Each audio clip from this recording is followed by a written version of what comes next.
Pagi ini saya mau masih bicara tentang ketaatan.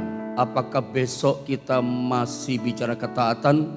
Kita lihat besok kita dengar firman Allah apa. Karena kayaknya hari-hari ini pesan kuat yang saya terima dari Tuhan, yang Tuhan taruh di hati saya, ketaatan saudara ya. Makanya pagi ini saya masih bicara tentang ketaatan. Kita lihat besok. Ya, mari kita lihat ayatnya dalam 1 Samuel pasal 15 ayat 22 sampai 24. Satu kisah yang tidak asing buat setiap kita, 1 Samuel pasal 15 ayat 22 dan 23 ya. Saya baca ayat 22, nanti saudara 23. Tolong disiapkan sama multimedia ayat 24 ya.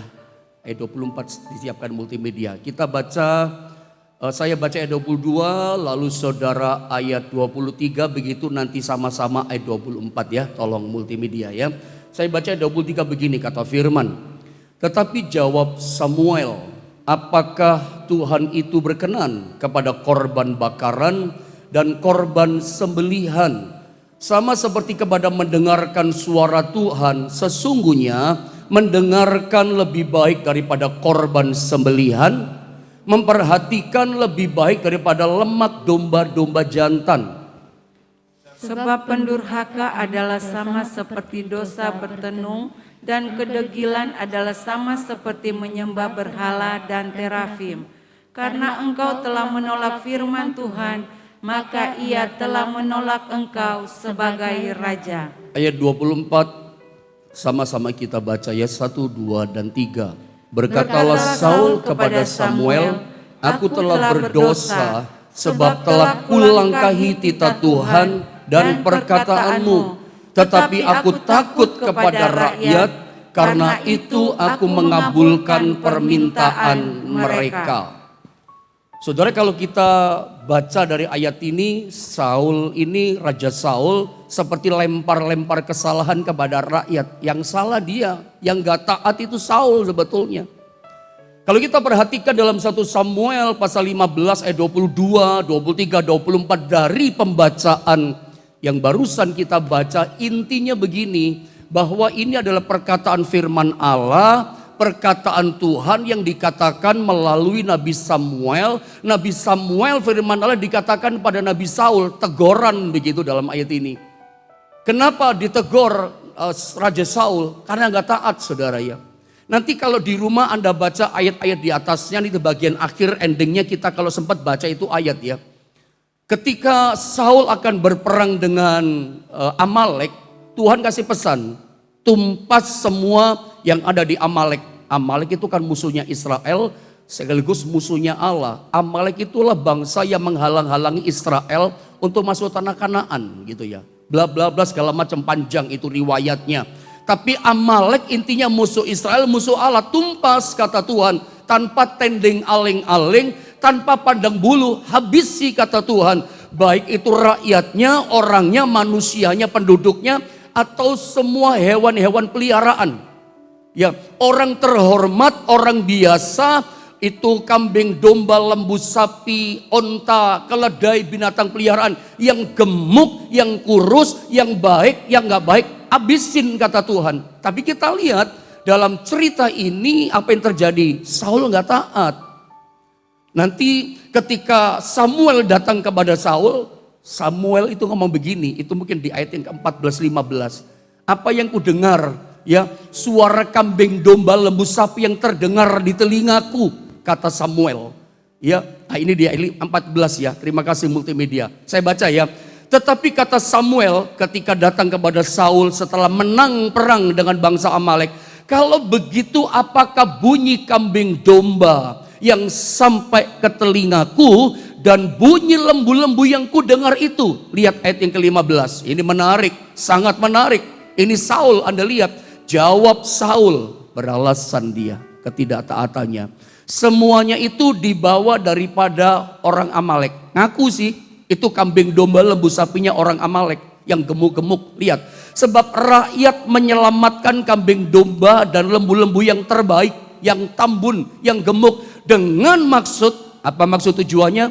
untuk mempersembahkan korban kepada Tuhan Allahmu. Tetapi selebihnya telah kami tumpas. Yang kurus kami tumpas, yang tambun tidak kami tumpas. Alasannya untuk apa? Untuk persembahan korban bagi Tuhan, untuk menyembah Tuhan. Saudara lihat Saul. Ketidaktaatannya dengan alasan apa? Menyembah Tuhan. Ketidaktaatannya kepada Tuhan dengan alasan apa? Untuk menyembah Tuhan, korban untuk Tuhan, untuk ibadah. Ini kan namanya apa saudara ya? Ini orang yang ibadah, orang yang datang ke hadapan Tuhan tapi pakai aturannya sendiri. Menyembah Tuhan, hampiri Tuhan, pakai polanya sendiri, bukan pola Tuhan. Tahukah saudara, salah satu pola kekristenan yang paling utama itu namanya ketaatan, pola hidup maksud saya.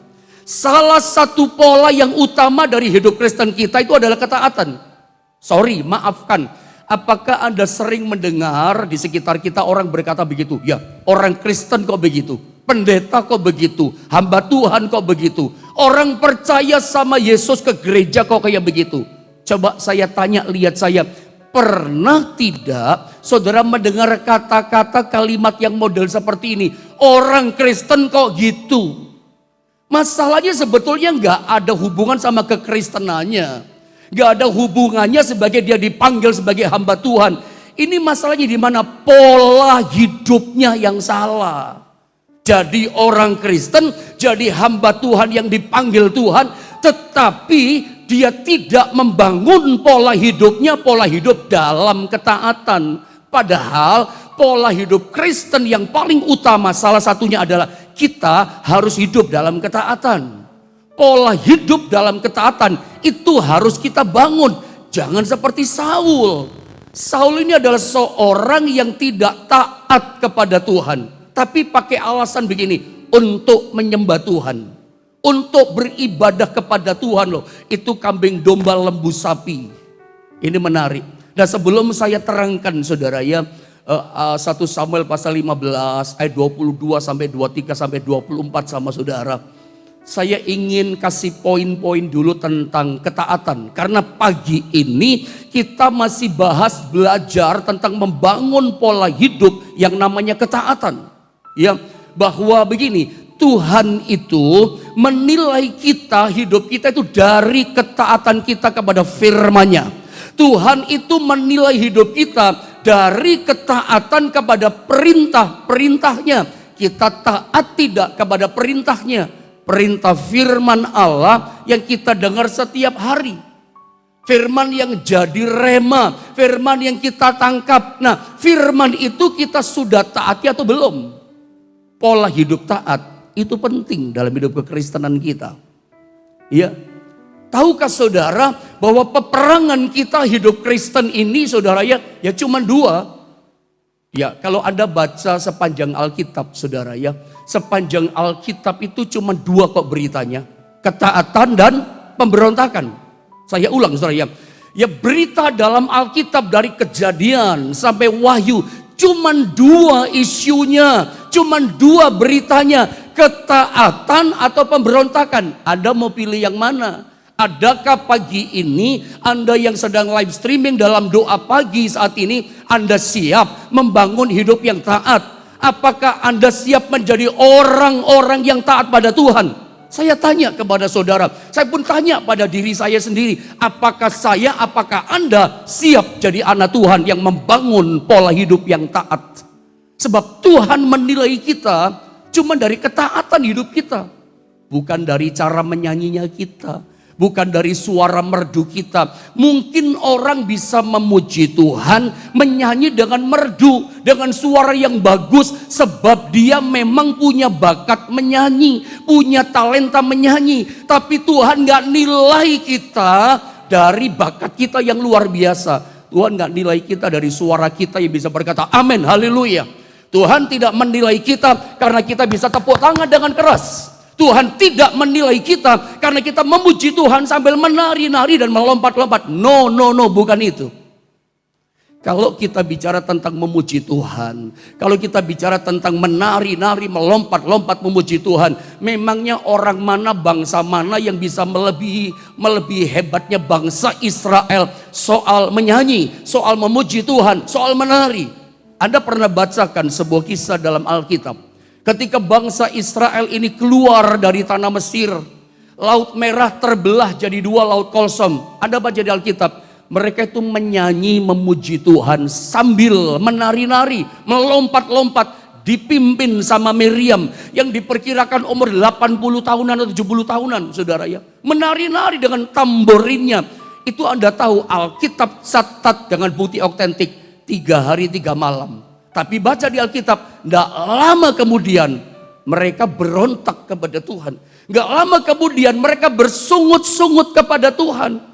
Sebab itu Tuhan menilai kita bukan dari nyanyian kita, bukan dari lompatan-lompatan tarian kita. Bagus memuji Tuhan dengan semangat berapi-api, Tuhan memang senang. Tapi bukan di situ loh Tuhan menilai kita. Tuhan menilai kita dari ketaatan kita akan firman-Nya.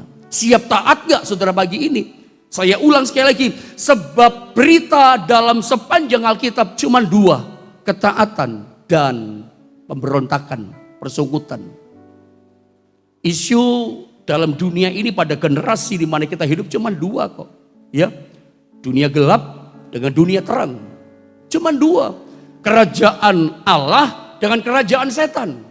Saya mau kasih tahu sama saudara bahwa dalam hidup manusia itu pasti ada yang mengisi. Hidup manusia itu pasti nggak akan kosong. Hidup manusia, hati kita, hidup diri kita itu pasti ada yang mengisinya. Nggak mungkin dong hidup manusia itu kosong, nggak mungkin. Apa orang gila itu ada yang ngisi loh itu. Karena hidup manusia itu nggak mungkin kosong, pasti ada yang mengisinya. Tinggal siapa yang mengisinya, hatinya ini. Apakah Tuhan yang mengisinya? Kalau bukan Tuhan yang mengisi hidup manusia, ya kedua setan barangkali mengisi atau dunia yang mengisi. Ya kalau dunia yang mengisi hidup kita, setan yang isi hidup kita, bagaimana kita bisa taat ya? Nggak mungkin bisa taat. Pastikan Tuhan yang isi hati kita, hidup kita. Jadi cuma 2 kok isinya Alkitab, taat atau berontak. Saya mau tanya sama saudara, apakah Anda siap taat? Sebab taat itu saya katakan kemarin kunci berkat. Justru yang membuat kita tidak mengalami berkat, tidak mengalami mujizat karena ketidaktaatan kita. Kemarin sempat saya singgung, kenapa pentingnya ketaatan? Kenapa kita harus taat? Kadang-kadang orang muda itu tanya kan sama pendeta, ya pendeta, kenapa saya mesti taat sama perintah firman Allah? Kenapa saya mesti taat sama Tuhan? Apa sih pentingnya ketaatan, saudara ya? Kemarin saya katakan ketaatan itu adalah bukti dari kepercayaan kita kepada Tuhan. Ingat, ini penting. Ini hal yang sangat esensial begitu. Bahwa apa pentingnya ketaatan? Kenapa ketaatan penting? Sebab Tuhan menilai kita dari ketaatan kita. Kenapa penting ketaatan? Karena ketaatan kita itu merupakan bukti dari kepercayaan kita kepada Dia. Jadi kebalikannya ya, ketidaktaatan kita itu merupakan bukti ketidakpercayaan kita. Kalau kita nggak taat ya berarti nggak percaya. Tapi kalau kita taat ya pasti percaya. Nggak ada orang yang taat itu nggak percaya sama Tuhan. Orang yang hidupnya taat sama Tuhan, terbangun pola hidup Kristen yang taat sama Tuhan, taat sama firman-Nya, taat sama perintahnya. Orang yang taat itu pasti saya katakan percaya pada Tuhan. Kalau orang Kristen memang dasarnya kacau hidupnya, nggak taat sama Tuhan, ya pasti dia nggak percaya sama Tuhan. Karena ketaatan kita itu bukti nyata, wujud nyata dari kepercayaan kita kepada Tuhan. Ada connection, terhubung begitu ya, antara ketaatan dengan percaya, percaya dengan ketaatan. Orang kalau hidupnya sungguh-sungguh percaya kepada Tuhan, dia pasti taat loh. Taat pasti percaya. Gak ada orang taat itu gak percaya sama Tuhan. Taat pasti percaya sama Tuhan. Lihat Abraham. Kenapa Abraham disebut bapaknya orang percaya? Tahukah saudara, sadarkah saudara, kenapa Abraham disebutnya bapaknya orang beriman? Karena orang ini yang bernama Abraham taatnya ampun deh sama Tuhan. taatnya jempol luar biasa. Anda tahu ketika Tuhan berkata persembahkan anakmu yang tunggal satu-satu yang kau kasihi. Dia nggak bertanya loh sama Tuhan, Tuhan untuk apa saya mentaati permintaanmu? Dia nggak tanya. Alkitab katakan apa? Pagi-pagi ketika hari masih gelap, Abraham sudah bangun bawa anaknya ke Gunung Moria. Untuk apa? Untuk dipersembahkan kepada Tuhannya. Untuk apa? Untuk membuktikan ketaatannya, percayanya kepada Tuhan. Dia nggak bertanya-tanya, dia nggak ragu. Karena dipercaya sama Tuhan tidak mencelakakannya. Dan nggak ada jaminan. Tuhan nggak pernah berkata begini, Abraham persembahkan ya anakmu yang tunggal dan satu-satunya di Gunung Moria. Nanti aku sediakan korban pengganti. Nanti aku sediakan anak domba jantan tersangkut dalam semak-semak. Nggak ada loh jaminan itu, janji itu. Tuhan cuman ngomong perintah di depan, belakangnya Tuhan nggak ngomong. Tuhan ngomong di depan begini, persembahkan anakmu yang tunggal. Abraham taat. Pagi-pagi gelap dia bangun. Biasanya kita orang Kristen itu rela mau bangun pagi-pagi untuk apa? Untuk blessing, untuk berkat. Wow, untuk rezeki, untuk sebuah omset yang besar, untuk sebuah job yang besar begitu ya. Mau dapat usaha yang besar. Oh, kita rela bangun jam 4 pagi. Kan begitu kan? Rela bangun gelap banyak orang Kristen karena blessing, karena berkat. Abraham tidak. Dia bangun pagi-pagi, dia rela untuk apa? Karena kepercayaannya pada Tuhan. Karena ketaatan. Abraham disebut bapak orang beriman. Kenapa? Ada connection. Karena ketaatannya pada Tuhan. Dia nggak bertanya kok untuk apa sih Tuhan mempersembahkan anak. Dia nurut saja. Dan memang karena ketaatannya itu Tuhan menyediakan. Dia mengalami yang namanya Yehova Jireh. Allah menyediakan yang dia perlukan. Ada domba jantan yang tersangkut di semak-semak. Saya suka ajarkan sama jemaat di Jombang. Kenapa ada kalimat anak domba jantan yang tersangkut di semak-semak? Ini tersangkut memang berkat ini hanya untuk Abraham, bukan untuk yang lain. Makanya saya katakan selama Anda taat, gak usah khawatir. Berkat yang Tuhan beri kepada saudara, tidak akan pergi kemana-mana, lari kemana-mana. Yang untuk saudara pasti datang sama saudara. Tapi berkat yang memang bukan buat saudara, ya relakan. Tidak akan kemana-mana kok. Pasti tersangkut itu domba berkatnya. Saya percaya pagi ini pun ada berkat yang memang Tuhan khusus berikan buat saudara. Yang dunia nggak bisa terima. Tapi Tuhan berikan kepada saudara. Hasil daripada ketaatan. Ketaatan itu adalah bukti nyata dari kepercayaan kita kepada Tuhan. Jadi sekali lagi saudara ya. Berita penting dalam Alkitab itu adalah ketaatan. Berita utama dalam seluruh Alkitab, Kejadian sampai kitab Wahyu, berita utamanya cuma satu sebetulnya, ketaatan. Tinggal Anda mau pilih, taat atau berontak. Tentu pagi ini pastikan kita mau bangun pola hidup adalah pola hidup ketaatan kepada Tuhan. Mari kita lihat di dalam ayat ini, saudara, dalam kisah ini maksud saya. Semua ketidaktaatan, saya kasih statement begini, itu tinggal tunggu tanggal mainnya. Yang Tuhan mau kita taatkan. Tapi ketika kita nggak taat, tidak taat itu bukti nggak percaya pada Tuhan.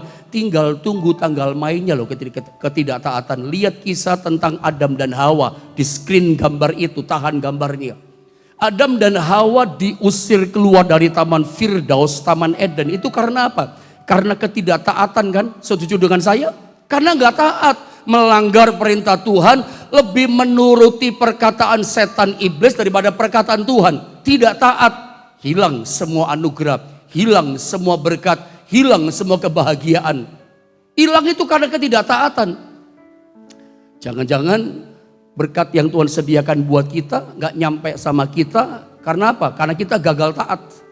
Semua ketidaktaatan itu tinggal tunggu tanggal mainnya kok. Kita kehilangan semua. Masa depan yang baik yang Tuhan rancangkan, yang penuh dengan harapan, gak nyampe sama kita, gak kita alami dalam hidup kita. Kenapa?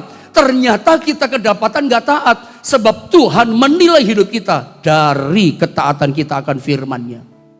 Ketaatan yang mana kita mesti kerjakan? Ya firman setiap hari yang kita renungkan. Ada orang bertanya sama saya kemarin lewat WA apa lewat chatting messenger ya. Dia berkata begini sama saya, orang ini. Kita kan nggak bisa mendengar suara Tuhan kayak Daud, karena kemarin saya bicara Daud.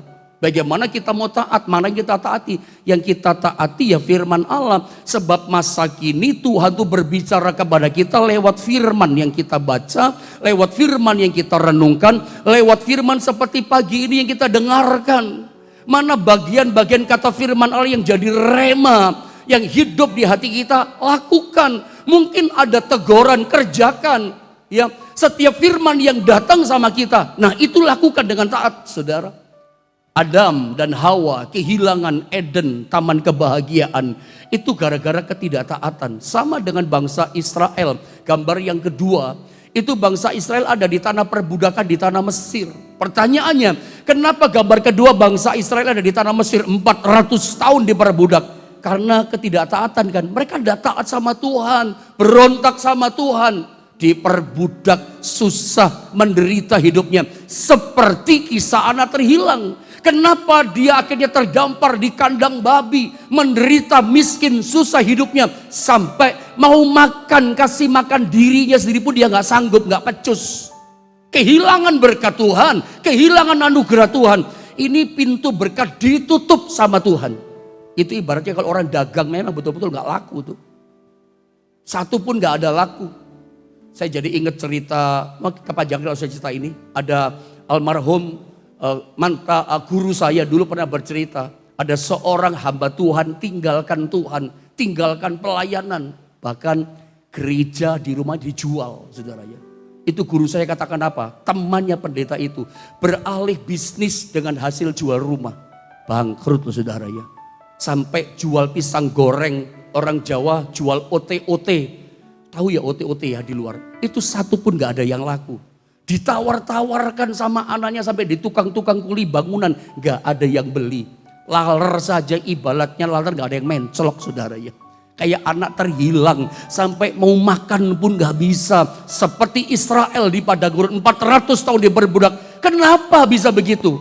Semua ketidaktaatan tinggal tunggu waktu. Termasuk kenapa Israel begitu keluar dari tanah Mesir. Di padang gurun mereka berputar-putar beredar-edar 40 tahun, kita tahu itu. Kenapa begitu lama? Harusnya mungkin dari keluar tanah Mesir, jalan tembak langsung ke Kanaan, jalan terus saudara ya. Jalan santai, itu mungkin 3 bulan nyampe, santai, istirahat, tidur. Nanti berapa hari kemudian baru jalan, itu 3 bulan bisa nyampe, paling lama tuh. Ya. Kalau jalan cepat katanya bisa 3 minggu. Ada yang katakan mungkin gak sampai seperti itu waktunya. Tapi ini sampai 40 tahun. Kenapa bisa berputar-putar sengsara di padang gurun? Karena ketidaktaatan, pemberontakan mereka. Baca Alkitab. Karena pemberontakan, gak taat, bersungut-sungut. Sama dengan kisah gambar di bawahnya itu gambar Simson. Simson itu orang yang hebat, orang yang kuat. Tapi nasir Allah, dia nggak taat sama Tuhan. Kekuatannya dari mana? Dari urapan Allah. Kekuatannya dari mana? Dari Tuhan kekuatannya. Orang Filistin sangat takut dengan Simson.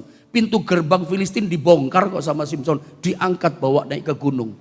1000 orang Filistin dia kalahkan dengan tulang rahang keledai. Super kekuatannya dari Tuhan. Bukan cuma itu. 100 ekor serigala, 300 ekor serigala.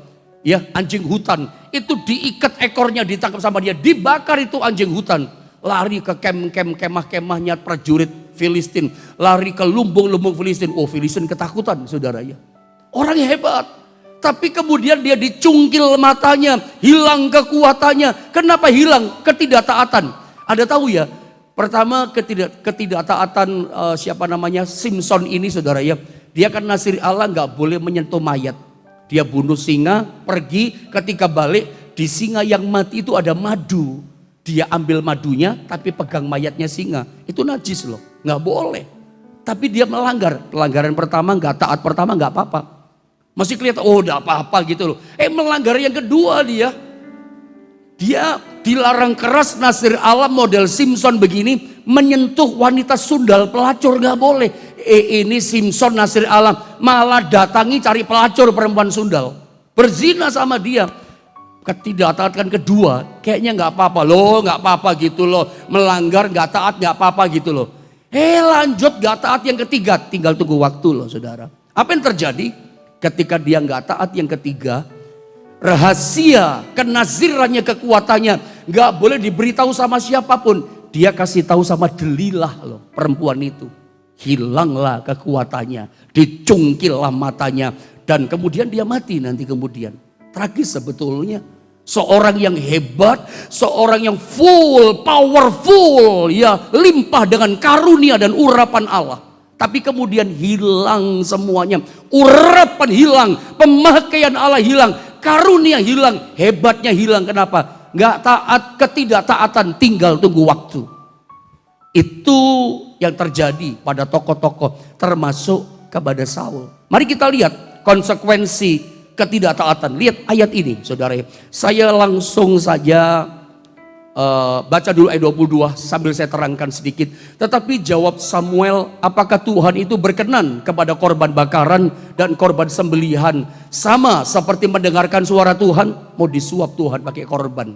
Ya, perhatikan, sesungguhnya perhatikan, mendengarkan lebih baik daripada korban sembelihan. Perhatikan kata ini, sesungguhnya mendengarkan. Terjemahan bahasa Inggris pakai dua kata. Yang pertama adalah obey, yang kedua obedience, taat dan ketaatan. Dia dalam terjemahan bahasa Inggris pakai dua kata ini, obey atau obedience. Sesungguhnya obedience, ketaatan itu lebih baik daripada korban sembelihan. Memperhatikan perintah Tuhan itu lebih baik daripada lemak domba-domba yang jantan. Tapi kita lihat Saul gak taat. Ya, dia lebih memilih menyelamatkan Raja Agag. Karena Raja Agag itu kasih domba-domba yang gemuk, domba gemuk diselamatkan. Tuhan katakan tumpas Saul, tapi dia saudara, serakah. Lebih memilih harta daripada taat sama Tuhan. Dengan alasan untuk persembahan, untuk korban, untuk ibadah Tuhan. Pakai pola sendiri, bikin hancur dia. Nah konsekuensinya apa? Ketidaktaatan. Lihat ayat 23, saya baca dengan cepat. Sebab kedurhakaan, rebellion kata bahasa Inggris. Pemberontakan, gak taat, pemberontakan. Sebab pemberontakan, rebellion adalah sama seperti dosa bertenung. Bertenung itu sama dengan datang ke dukun. Saya terang-terangan ya, saya nggak tutup-tutupi saudara ya. Daripada saya dituntut sama Tuhan gitu. Saya buka sama saudara ayat ini. Anda berkata, saya nggak pernah ke tempat penyihir, di guamia, di ramal, nggak pernah. Saya nggak pernah ke dukun. Tetapi dosa ketidaktaatan, pemberontakan, pendurhakaan, rebellion itu Tuhan samakan dengan dosa bertenung, dosa ke dukun, dosa ke penyihir. Saya baca, dan kedegilan sama, stubborn ini sama, adalah sama seperti menyembah berhala dan terafim. Menyembah berhala disamakan nilainya dengan penyembahan berhala. Anda berkata, saya nggak nyembah patung kok, saya nggak nyembah berhala. Maaf ya kata-kata saya terang-terangan saudara ya. Saya nggak cari pesugihan kekayaan sama setan, nggak nyembah ini itu. Saya cuma percaya sama Tuhan kok. Tapi ketika saudara nggak taat sama Tuhan, itu dosanya sama dengan yang barusan saya bilang, penyembahan berhala loh. Sama. Karena dan lebih parah lagi begini, karena engkau telah menolak firman Tuhan, nggak taat kepada firman Tuhan. Tuhan mau kita taat sama firman. Konsekuensinya apa? Maka ia telah menolak engkau sebagai raja, ditolak jadi raja. Kita pikir begini ya, masa sih ketaatan itu kan masalah kecil. Ada banyak kita orang Kristen menganggap kecil, menganggap remeh soal ketidaktaatan. Kita kecilkan, padahal itu di mata Tuhan mendasar, itu dosa. Padahal ketidaktaatan itu adalah dosa yang besar di mata Tuhan. Iblis itu kan Lucifer ya, penghulu malaikat mungkin tertinggi di sorga. Itu dibuang, dijatuhkan di tempat yang terendah. Kenapa? Rebellion, berontak kepada Tuhan. Nggak taat sama Tuhan, nggak tunduk kepada Tuhan, nggak proskuneo kepada Tuhan. Hancur dia, tinggal tunggu waktu. Sama dengan Saul. Kita pikir, masa sih kita seringkali mengecilkan, menganggap kecil, menganggap remeh soal ketidaktaatan. Padahal itu mendasar di mata Tuhan. Langsung Tuhan berkata, aku tolak Saul menjadi raja Israel. Aku telah menemukan seorang yang berkenan di hatiku. Tahu siapa namanya? Daud. Kita lihat ketidaktaatan. Tuhan mau pagi ini Bapak Ibu Saudara jadi anak Tuhan yang taat. Bangunlah pola hidup Kristen yang taat. Saudara, ada ayat yang mengatakan iblis itu taat dan gemetar, percaya dan gemetar. Bahkan dia taat loh. Anda tahu satu cerita di dalam Alkitab ketika Yesus mendarat di Gerasa. Gerasa itu menurut saya kalau saya baca telusuri cermati di Alkitab, itu adalah danger zone. Zona yang berbahaya. Ada seorang yang dirasuk setan legion, rantai diputuskan. Bakal dia pukul-pukul badannya dengan batu. Tinggalnya di kuburan. Dipukul sama batu loh, badannya kebal gak apa-apa. Danger zone loh. Itu yang namanya Gerasa atau Gadara itu. Ada seorang yang kerasukan setan legion. Berbahaya. Itu daerah berbahaya gitu. Ketika Yesus datang, itu legion setan yang merasuk dalam diri orang itu datang sama Yesus. Yesus gak ngomong apa-apa kok. Setan ngomong begini, Yesus anak Allah, apa urusanmu dengan aku? Setan itu tahu loh Yesus anak Allah. Setan itu begini ya, tahu seorang yang punya power, punya kuasa. Setan kenal tahu seorang yang punya urapan. Dia datang sama Yesus, apa urusanmu dengan aku? Belum waktunya, jangan hukum aku sebelum waktunya. Begitu kata Alkitab kan? Sebelum saya lanjutkan, Anda tahu tentang anak-anak Skewa? Anak-anak Skewa itu kalau sekarang barangkali anak-anaknya pendeta begitu. Rupanya mereka bermain hubungan sama kuasa kegelapan spiritisme begitu. Lalu mereka coba usir setan dalam diri seseorang. Ya, demi nama Yesus Kristus yang disebut-sebut oleh Paulus katanya. Setan ngomong begini sama 7 anak Skewa. Yesus aku kenal loh. Yesus kenal seorang yang diurapi Tuhan, setan itu tahu. Orang yang punya powerful, setan itu kenal.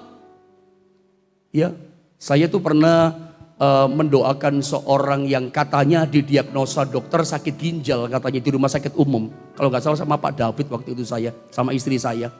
Ya. Tiba-tiba ketika saya datang, saudara ya, orang itu bisa ngomong begini pakai bahasa Jawa. Lah, iki maneh teko, iki maneh katanya. Orang sakit ginjal bisa ngomong begitu, ternyata setan yang ngomong. Begitu saya doakan, saudara ya, dia menjauh terus dari saya. Nanti begitu masuk kamar ngomong lagi, iki maneh gitu. Orang ini lagi, dia kenal loh, tahu loh seorang hamba Tuhan, iki maneh katanya. Dan ketika dibuka bajunya, itu ada kayak 5 jari. Saya lupa di belakangnya apa di dadanya, biru di sini saudara ya. Padahal saya nggak ngapa-ngapain saudara ya. Setan bisa kenal loh seorang yang punya kuasa. Ya. Dan Anda tahu anak-anak Skewa, iblis berkata, Yesus aku kenal, Paulus aku tahu. Tapi siapa kamu? Diserang sama setan habis-habisan. Sampai ditelanjangi itu anak-anak Skewa. Dihabisi sama setan. Saudara, lihat. Setan berkata begini sama Yesus, suruh aku masuk di babi-babi itu. Dan saya mau kasih tahu saudara lewat cerita ini. Dikabulkan loh permintaannya sama Yesus. Setan minta sama Tuhan, dikabulkan. Makanya kekristenan itu jangan pernah bangga karena doa kita cuma dikabulkan. Yang penting utama adalah begini, kamu punya ketaatan atau tidak? Siap tidak pagi ini? Kamu bangun pola hidup yang taat. Ada ayat yang lain, terakhir. Saya nggak sempat jelaskan ayat di sebelumnya ya, tapi karena waktu. Saya terangkan dulu sekarang dalam Matius, coba kita lihat satu ayat. Tadi saya sempat minta tolong sama multimedia disediakan ayat ini. Saya buka Alkitab saya, ayat yang terakhir deh, saya tembak langsung saja di sini. Dalam Lukas pasal 8 ayat 25. Saya baca ya langsung di Alkitab saya ya. Lukas 8 ayat 25, saya baca begini. Lalu katanya kepada mereka, nah ini sudah muncul ya. Di manakah kepercayaanmu? Maka takutlah mereka dan heran. Ini perahu mau tenggelam di Danau Galilea. Lalu berkata seorang kepada yang lain. Mari sama-sama kita baca kata siapa. Yang terakhir 2, 3. Siapa gerangan orang ini sehingga ia memberi perintah kepada angin dan air dan mereka taat kepadanya. Bukan cuma setan saja taat kepada Yesus. Bukan cuma iblis saja taat kepada Yesus. Angin dan air taat kepadanya. Temukan ini ayat. Angin dan air saja taat kepada Yesus. Loh, siapa kita? Manusia. Kita ini orang. Umatnya taat gak sama Tuhan? Angin, air taat sama Tuhan. Angin itu kalau orang Chinese Tionghoa bilang itu feng. Ya, kalau air shui, feng shui. Ya, feng shui saja taat sama Tuhan. Tapi kenapa ya ada banyak orang percaya sudah Kristen masih ikut-ikutan feng shui. Bangun rumah feng shui. Apa ya? Saudara belajar, kenapa mesti bingung sama itu? Padahal feng shui pun, feng angin, shui air, taat sama Tuhan. Kita ini umat Tuhan, siap taat sama Tuhan. Ingat, taat kadang-kadang berat, tapi taat itu kunci berkat. Ketika Petrus berkata gini, Tuhan semalam-malaman aku telah menebarkan jalan, tapi tidak ada seekor ikan pun aku tangkap, gagal Tuhan. Tapi karena engkau yang menyuruhnya, engkau yang berfirman, aku taat Tuhan. Ketika dia taat, itu pukatnya, jalannya dia, itu penuh dengan ikan. 2 perahu penuh dengan ikan, berkat Tuhan luar biasa. Mau diberkati Tuhan? Masa pandemi, masa sulit apapun, kuncinya taat, saudara. Di mana ada ketaatan, di situ ada anugerah berkat dicurahkan.